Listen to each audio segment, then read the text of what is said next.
মুখে ভালোবাসি বললেই ভালোবাসা যায় না। দেব শুভশ্রী ভালোবাসা কাকে বলে সেটার একটা নতুন নিদর্শন তৈরি করলো এবং আমরা সবাই সেই হিস্ট্রির সাক্ষী থাকলাম। এভাবেও ফিরে আসা যায়। ভালোবাসতে গেলে ভালোবাসার সঙ্গে সঙ্গে অনেক কিছু ত্যাগও করতে হয়। সময় যে সেই ভালোবাসার মানুষকে ভগবান তোমার কাছেই সারা জীবনের জন্য পাঠিয়ে দেবে এমনটা কিন্তু নাও হতে পারে। ভালোবাসলে ছেড়ে দিতে হয়। ভালোবাসলে অপর মানুষটা ভালো আছে এটা দেখে আনন্দ পেতে হয়। এইসব কথাগুলো কেন বলছি? কারণ এইসব কথাগুলো যাদের জন্য সত্যি অ্যাপ্লিকেবল সেই মানুষ দুটো হচ্ছে দেব শুভশ্রী। তো হ্যালো সবাইকে, চলে এসেছি আবার একটা নতুন ভিডিও নিয়ে। কদিন ধরেই ভাবছিলাম এই টপিক নিয়ে একটা ভিডিও বানাবো, বাট কালকে একটা ভিডিও দেখার পরে আমি আর নিজেকে কন্ট্রোল করতে পারলাম না। আমি আজকের ভিডিওটা করতে বসে গেছি। আজকের আমার শরীরটাও কিন্তু ভালো নয়, কিন্তু তাও আমার মধ্যে চার্জটা নিশ্চয়ই দেখতেই পাচ্ছ যে আমি একদম খুব ভালো মুডে আছি কালকের পর থেকে। কেন সেটা এতক্ষণে তোমরা থাম্বনেল দেখে বুঝেই গেছো, তাও বলছি। দেব শুভশ্রী 10 বছর পরে একই ফ্রেমে ধরা দিয়েছে। আমার মতন তোমরাও নিশ্চয়ই এই ব্যাপারটাতে খুবই ইমোশনাল হয়ে গেছো। ইমোশনাল হব না কেন বলো তো? ইমোশনাল হওয়ার মতোই জুটি। যখন আমরা ছোট ছিলাম, ছোট মানে একদম ছোট বলছি না, যখন মনের মধ্যে প্রেম প্রেম ব্যাপারটা একটু বেশিই ছিল, তখন কিন্তু এই জুটিদের দেখেই আমরা ওই অন স্ক্রিনে না থাকা সত্ত্বেও স্ক্রিনের মধ্যে ঢুকে যেতাম। আমার মতন এরকম পাবলিক নিশ্চয়ই তোমরা অনেকেই হবে, একমত হবে যে যখন কোনো জুটি আমাদের ভালো লাগতো, সুন্দর সুন্দর প্রেমের গান যখন হতো, আমরা কিন্তু আমাদের লাইফ পার্টনারকে নিয়ে বা আমাদের লাভারকে নিয়ে সেই স্ক্রিনের ভেতরে না থাকা সত্ত্বেও সেই স্ক্রিনের মধ্যে গিয়ে নিজেদেরকে ভিজুয়ালাইজ করতে পারতাম। আমি তো পারতাম। তোমরা কারা কারা আমার সঙ্গে একমত সেটা কিন্তু কমেন্টে জানিও। তো যেটা বলছিলাম, ওরা এতদিন পর একসঙ্গে হয়েছে।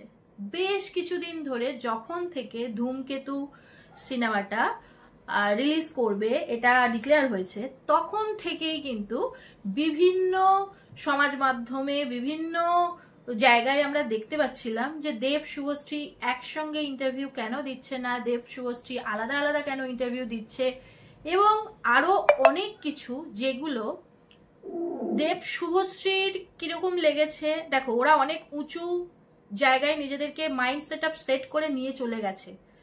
তাই এত কিছুর পরেও কিন্তু সত্যি কালকের প্রোগ্রামটা দেখার পরে ওদের দুজনের প্রতি রেসপেক্ট এমন জায়গায় আমার পৌঁছে গেছে যে আমি কি বলবো তোমাদের। কি না বলেছে মানুষজন। আর আরো একটা কথা, দেখো, দুটো মানুষের রিলেশন কি ছিল না ছিল কোনোটাই আমরা কিন্তু ঠিকঠাক করে জানি না, ঠিক আছে? তবে হ্যাঁ, ওই হয় না, কিছু জিনিস বলতে হয় না, এমনি এমনি মানুষ বুঝে যায় যে হ্যাঁ এদের দুজনের মধ্যে রিলেশন ছিল বা কিছু। দেবেরই একটা ইন্টারভিউতে দেখছিলাম, দেব বলছিল আমরা কি কোনোদিন বলেছি যে আমরা রিলেশনে আছি? সত্যি কথা, ওরা কি বলেছে যে ওরা রিলেশনে আছে? কিন্তু হ্যাঁ, অনেক কিছু পারিপার্শ্বিক জিনিস দেখে আমরা বুঝেই যাই যে হ্যাঁ দুটো মানুষ রিলেশনে আছে। তারপরে তারা সেটাকে স্বীকৃতি দিল কি দিল না সেটা তো পরের কথা। সেম ভাবে দুটো মানুষ আলাদা হয়ে গেছে, যে কারণেই হয়ে থাক, যার কারণেই হয়ে থাক, দুটো মানুষ আলাদা। একটা জিনিস কি জানো তো, দেব শুভশ্রী আরো একবার প্রমাণ করলো ভালোবাসা সত্যি যদি মন থেকে কেউ কাউকে ভালোবাসে না, তাহলে দুজন দুজনকে নিয়ে কোনো রকম কোনো খারাপ মন্তব্য করবে না। কারণ ওদের ভালোবাসাটা যদি থেকেও থাকে সেটা খুব পিওর ছিল, এবং দুজনের কাছে এটাই সব থেকে বেশি ইম্পর্টেন্ট পেয়েছে যে দুজন ভালো থাকবে। শুভশ্রী একটা কথা খুব বলে যে সবাই আমরা ভালো থাকতে এসেছি। এই কথাটা সত্যি, মানে মনের কথা বলতে পারো। সত্যি তো, আমরা সবাই ভালো থাকতে এসেছি। তো ওরা দেখো রিলেশনে ছিল কি ছিল না সেটা পরের কথা। এই যে এতগুলো বছর দুজন একদমই আলাদা ছিল, কথা পর্যন্ত হয়নি, সেটা আমরা সোশ্যাল মিডিয়ার থ্রুতে অনেকবার দেখেছি, শুনেছি যে ওদের দুজনের মধ্যে কোনো কথা পর্যন্ত ছিল না। কিন্তু কাউকে নিয়ে কাদা ছড়াছড়িও কিন্তু ওরা করেনি। বেশ কিছুদিন ধরে যখন থেকে ধূমকেতু রিলিজ হবে বলে আমরা জানতে পেরেছি, তখন থেকেই কিন্তু আমরা শুধু ওয়েট করছিলাম কবে দুজনে একসঙ্গে প্রমোশন করবে, দুজনকে একসঙ্গে কবে দেখা যাবে। এখানে একটা কথা বলি, দেব শুভশ্রী না নিজেদেরকে সত্যি এমনভাবে পলিশড করে ফেলেছে যে ওরা এত, আমরা যে যার মতন করে বিভিন্ন রকম সোশ্যাল মিডিয়াতে দেখছিলাম কেন তোমরা একসঙ্গে হবে না। আর হ্যাঁ, একটা কথা, যারা রিপোর্টার রয়েছে হয়তো ওদের ইনস্ট্রাকশন ওটাই থাকে যে এই টপিক নিয়ে কথা বলতে হবে বা এই টপিক তুলতে হবে। আমার একটা জিনিস মনে হয়, এই কদিনের যতগুলো ইন্টারভিউ আমি দেখেছি দুজনের আলাদা আলাদা, তাতে আমার একটাই কথা মনে হয়েছে যে দেখো, ওরা দুজনে একটা রিলেশনে ছিল কি ছিল না, কতটা ডিপে ছিল সম্পর্ক, আমরা কিছুই জানি না। ওরা দুজনে কেন আলাদা হয়েছে সেটাও আমরা কিন্তু প্রপার ওয়েতে জানি না, কারণ ওরা দুজনে কোথাও মুখ খোলেনি। কারণ দুটো মানুষের মধ্যে প্রবলেম হলে কি নিয়ে এক্স্যাক্ট প্রবলেম হয়েছে সেটা কিন্তু ওই দুটো মানুষই জানে, এবং তারাই যখন বলবে যে হ্যাঁ এই পারপাস আমরা আলাদা হয়েছি বা এই জন্য আমাদের সম্পর্কের ভাঙন এসছে বা যাই হোক, সেটাই কিন্তু আসল কথা। আমরা বাইরে থেকে দেখে এটা হয়েছিল ওটা হয়েছিল, এর কারণ এ, ওর কারণ সে, এটা আমরা হাজারটা বলতে পারি, বাট আলটিমেট কিন্তু কোনটা ঠিক সেটা ওরাই শুধু জানে। তো ওরা কিন্তু কোথাও কিছু বলেনি, তাহলে আমরা প্রপার কারণ জানি না। কন্টিনিউ দুজনকে যখনই ইন্টারভিউ হচ্ছে, দেখো ধূমকেতুর ইন্টারভিউতে ওরা এসছে, সেখানে ধূমকেতুর প্রমোশন, ধূমকেতু রিলেটেড কথা ছাড়াও মেন ফোকাস কিন্তু ছিল দুজনে কেন আলাদা। পাবলিক চাইছে দুজনে এক হতে, মানে এক দেখতে দুজনকে। কথাটা ভুল আমি বলছি না, কথাটা সত্যি। কারণ দেব শুভশ্রী হচ্ছে আমাদের emotion. Dev Subhashree on screen ওদের কেমিস্ট্রি এতটাই সুন্দর, ওদের সঙ্গে আমরা নিজেদেরকে রিলেট করতে পারি। আর নিজেদেরকে যেসব জুটির সঙ্গে তুমি রিলেট করতে পারবে, স্বাভাবিকভাবে সেই জুটিগুলো একদম সুপার ডুপার হিট হবে, এটা কমন ব্যাপার। তাই ওরাও হিট। কিন্তু দুজন মানুষ যখন সেপারেট হয়ে আছে, আমরা যখন জানছি যে দুটো মানুষ কোনো জায়গায় একসঙ্গে দুজনকে দেখা যায়নি এত বছর, তাহলে নিশ্চয়ই ওদের মধ্যে কিছু তো একটা ব্যাপার আছে যে দুজনের থেকে দূরে থাকছে। সোশ্যাল মিডিয়ার থ্রু বা রিপোর্টাররা ওদেরকে এই কটা দিন এতটাই বিরক্ত করেছে বলে আমার মনে হয়েছে যে আমি জানি না ওরা কি কি ধাতু দিয়ে তৈরি, মানে কি টাইপের মানসিক স্ট্রং থাকলে, মানসিকতা কতটা স্ট্রং হলে এগুলোকে ওরা খুব হাসি মুখে হ্যান্ডেল করেছে। সত্যি আমাদের এগুলো নিয়ে না একটুখানি ভাবা উচিত। দুটো মানুষ দুটো লাইফে তারা সেটেল, তারা তাদের মতন করে ভালো আছে, আমরা কেন বাইরে থেকে তাদের মধ্যে সেই প্রবলেমটা ঢোকাচ্ছি বলতো? কেন? তাদের তো দুজনের দুটো আলাদা ফ্যামিলি ধরো রয়েছে, দুজন দু জায়গায় একদম সেপারেট, সেখানে দুজন দুজনের মতন করে হ্যাপি। তাহলে আমরা সেই হ্যাপিটা দেখি না? যখন অনস্ক্রিন দেখেছি তখন আমরা মজা নিয়েছি, আমরা ভালো লেগেছে আমাদের কাছে সেই জুটিটা। এখন তারা নেই, নেই কি করা যাবে? সব সময় সবকিছু তো আমরা যেটা চাইবো সেটাই হবে এরকম নয়। তো এটাও সেই রকমই একটা ব্যাপার যে ওরা আলাদা ছিল। কিন্তু এটা খুব সত্যি কথা, কালকের ইভেন্টটা মানে একটুও স্কিপ না করে পুরোটা, আমার মনে হয় শুধু আমি একা নয়, অনেকে দেখেছো। কেন? কারণ দেব শুভশ্রী একটা ইমোশন।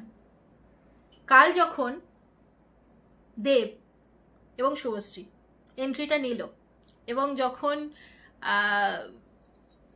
শুভশ্রী বলছে আমার বন্ধু হবে, জাস্ট আমি না বলতে বলতেও আমি জানি না তোমরা আমার চোখে মুখে বুঝতে পারছো কিনা, আমি কালকের একটুও বোর ফিল না করে অত বড় ভিডিওটা পুরোটা দেখেছি এবং প্রত্যেকটা ওয়ার্ড, প্রত্যেকটা ওদের কথা বলা, ওদের দুজন দুজনের প্রতি ভালোবাসা সাথে রেসপেক্ট, এটা খুব দরকার জানো তো।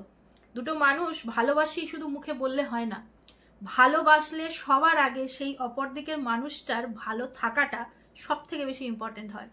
এবং সেটা ওরা দুজনেই কিন্তু প্রুভ করেছে যে ওদের কাছে ভালোবাসাটাও ইম্পর্টেন্ট, দুজনকে রেসপেক্ট করাটাও ইম্পর্টেন্ট। দুজন দুজনের জায়গায় কিন্তু একদম, আমি তো বলবো ভালোবাসা কাকে বলে, কিভাবে দুজন দুজনকে রেসপেক্ট দিতে হয়, এত ট্রোল এত কিছুর মাঝখানেও ওদের থেকে শেখা উচিত। সত্যি ভালো তো বাসতাম, কিন্তু কালকের পর থেকে রেসপেক্টটা অনেক গুণ বেড়ে গেছে। এবং ওরা দুজনে এক হোক আমরা সবাই চেয়েছি, সেটা হয়েওছে, যদিও ধূমকেতু থ্রু হয়েছে। ভবিষ্যতে আবার আমরা কবে দুটো জুটি একসঙ্গে দেখতে পাবো, দুজনকে একই ফ্রেমে অন স্ক্রিন দেখতে পাবো আমরা জানি না। চাই তো বটেই যে ওই জুটিটা আবার ফিরে আসুক, বাট আমার শুধু রিকোয়েস্ট তোমাদের সবার কাছে একটাই, যারা ওদের এই দুজনের এই প্রফেশনাল লাইফটা নিয়ে যত ইচ্ছা ভিডিও বানাও, যত ইচ্ছা যা কিছু করো, কারণ এই জুটিটাকে আমরা অন স্ক্রিন সত্যি ভালোবাসি, সত্যি সত্যি ভালোবাসি, আমরা দেখতে চাই ওদের কেমিস্ট্রি। সত্যি কালকে যখন ওরা দুটো মানুষ একই সঙ্গে একই ফ্রেমে ছিল না, ওদের দুজনের মুখটা শুধু দেখো তোমরা, দুজনের মুখের মধ্যে, দুজনের চোখের মধ্যে অনেক কিছু আছে। কারণ ওই যে বললাম, ভালোবাসা সাথে রেসপেক্ট দুটোরই খুব দরকার, এবং দুটো মানুষেরই মধ্যে সেটা রয়েছে। তাই ওরা কিন্তু হয়তো এত বছর আলাদা থাকার পরেও এইভাবে ওদেরকে আমরা একই ফ্রেমে দেখতে পেলাম। কজনের এরকম হয় বলো তো, বিচ্ছেদের পরে দুজনে দুজনের দিকে এতটাই কাদা ছোঁড়াছুড়ি করতে থাকে যে ভবিষ্যতে যদি কোনোদিন সামনাসামনি দেখা হয়, চোখে চোখ রেখে কথা বলার মতন ক্ষমতায় অনেকে থাকে না। সেখানে দুটো মানুষ এত বছর আলাদা থাকার পরে কিভাবে আবার এক হলো, এবং সেটা অন স্ক্রিন আমরা সবাই সাক্ষী রইলাম। নিউজ ফিড তো ভরে গেছে শুধুই দেব শুভশ্রী, শুধুই দেব শুভশ্রী। সত্যি ধূমকেতু রিলিজ হওয়াটা সত্যি দরকার ছিল, একদম মন থেকে বলছি। আজকে ধূমকেতু যদি না রিলিজ হতো, তাহলে এই যে হিস্ট্রিটা আমাদের চোখের সামনে ক্রিয়েট হলো, এটা হতো না। দুটো মানুষ কিভাবে এত সুন্দরভাবে নিজেদের পার্সোনাল লাইফ ব্যালেন্স করে প্রফেশনাল লাইফকে প্রাধান্য দিয়ে একটা সুন্দর হিস্ট্রি বানিয়ে রাখলো, এখান থেকে সত্যি শেখার। আর তোমাদের কাছে এই ভিডিও থ্রু আমি জানি না, আমি আসলে সত্যি আমি খুবই ইমোশনাল হয়ে গেছি ওদের দুজনকে কালকে দেখে, চোখে জল এসে গেছে যখন শেষে সবাই মিলে রিকোয়েস্ট করা হলো যে আমরা দুজনের আর একটা পারফরমেন্স দেখতে চাই। এবং পারফরমেন্সটা যখন ওরা শুরু করলো, সত্যি বলছি সেই আগের দেব শুভশ্রীকে যেন আমরা দেখতে পেলাম। সত্যি ওদের হ্যাটস অফ। শুভশ্রীকে সবসময় ভালো লাগে, দেবকে তো ভালো লাগেই, শুভশ্রীকেও সবসময় ভালো লাগতো। ওর কথাবার্তা, ওর যেভাবে প্রফেশনাল লাইফ এবং পার্সোনাল লাইফ ও যেভাবে সুন্দর করে ব্যালেন্স করে, সত্যি এটা হ্যাটস অফ পাওয়ার যোগ্য ও যেভাবে রাখে। বাট কালকের পরে রেসপেক্টটা এখান থেকে এখানে পৌঁছে গেছে, কারণ কি সুন্দরভাবে শখটা সামলালো। এবং দেবকে নিয়ে বলতে কি বলবো, নিজেকে যে কতভাবে ভেঙেছে, নিজেকে যে কতভাবে আরো পলিশড করেছে, সেটা আমি তুমি বলার অপেক্ষায় আর থাকছে না, মানে আমার তোমার বলার অপেক্ষায় থাকছে না। শুভশ্রী এবং দেব দুজনেই প্রমাণ করেছে যে তারা নিজেদের নিজেদের জায়গায় বেস্ট। তো সবার কাছে একটাই রিকোয়েস্ট, সবাই 14ই আগস্ট ধূমকেতু আসছে, ধূমকেতু দেখো। সত্যি ওদের এই হিস্ট্রিটা যেটা ওরা ক্রিয়েট করলো ইভেন্টটাতে, ট্রেলার লঞ্চ ইভেন্টে যেটা ক্রিয়েট করলো, সেই হিস্ট্রিটা এবারে আমাদের ক্রিয়েট করার পালা। হলে হলে একদম হাউসফুল করে দিতে হবে, তবেই আমরা ওদের এই জুটিটাকে যে আমরা কতটা ভালোবাসি সেটা বোঝাতে পারবো, এবং তাহলে হয়তো আবারও এইরকম জুটির কাজ আমরা দেখতে পাবো। শুধু একটাই রিকোয়েস্ট, ওদের পার্সোনাল লাইফটাকে নিয়ে প্লিজ কাদা ছোঁড়াছড়ি বা ওরা নিজেরা যেখানে করছে না আমরা যেন না করি। কারণ অনেকেই দেখছি ভিডিও বানাচ্ছে যে নিশ্চয়ই রাজ এটাকে ভালোভাবে নিচ্ছে না, নিশ্চয়ই রুক্মিণী এটাকে ভালোভাবে নিচ্ছে না। তারা কি তোমাদেরকে বলেছে বলো তো? কেন নিজেরা নিজেরা কিছু একটা ইমাজিন করে নিয়ে ওদের ঘাড়ে চাপিয়ে দিচ্ছ? তারা তাদের লাইফে যথেষ্ট ভালো আছে, আর আমরা ফ্যানেরা শুধু এটাই প্রে করতে পারি যেন ওরা এইরকম ভাবে নিজেদের লাইফে দুজনে খুব ভালো থাকে, আর আমরা যেন ওই জুটিটাকে আবার ফেরত পাই। তো ভিডিওটা এখানেই শেষ করছি। তোমাদের জন্য কিন্তু কমেন্ট বক্স ওপেন রয়েছে। আমার মতামতের সঙ্গে তোমাদের মতামত যদি মেলে তাহলে একটা কমেন্ট করে জানিও, আর যদি ভিডিওটা ভালো লাগে তাহলে একটু শেয়ার করে দিও। টাটা।